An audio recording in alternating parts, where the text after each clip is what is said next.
So what is apnea? Apnea is underbreathing or mainly cessation of breathing during sleep. So people are holding their breath and then they'll suddenly wake up.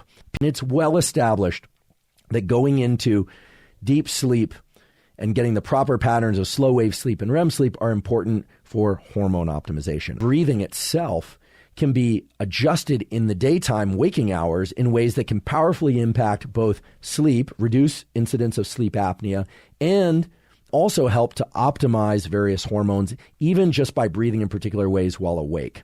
In particular, the hormones testosterone and estrogen. Although the way that it does that is by making you a better sleeper, which allows you to produce more testosterone and the appropriate amounts of testosterone and estrogen.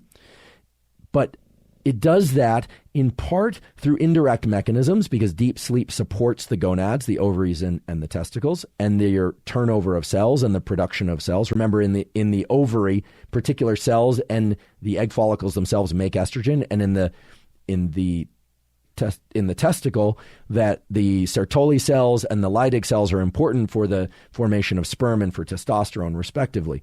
So what does this all mean? This means we have to be breathing properly to get your breathing and sleep right so that your sleep can actually be deep enough and you're not entering apnea states. Getting proper sleep can really offset all the reductions in testosterone and estrogen and reductions in fertility that occur if we don't get enough sleep.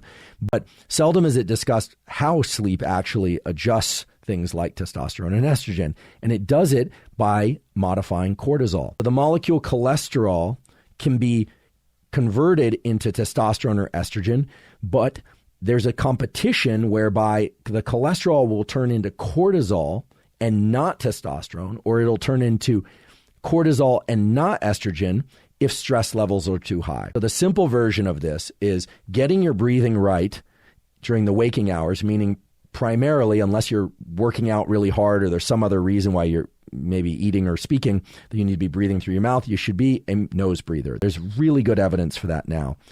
And in sleep, you also want to be a nose breather because that's going to increase the amount of oxygen that you're bringing into your system and the amount of carbon dioxide that you're offloading. Okay, so the simple version of this is get your breathing right. So how do you do that? How do you get your breathing right? Well, for some people that have severe sleep apnea, they're going to need the CPAP machine. This is a machine that you actually put on your face and it helps you breathe properly in sleep.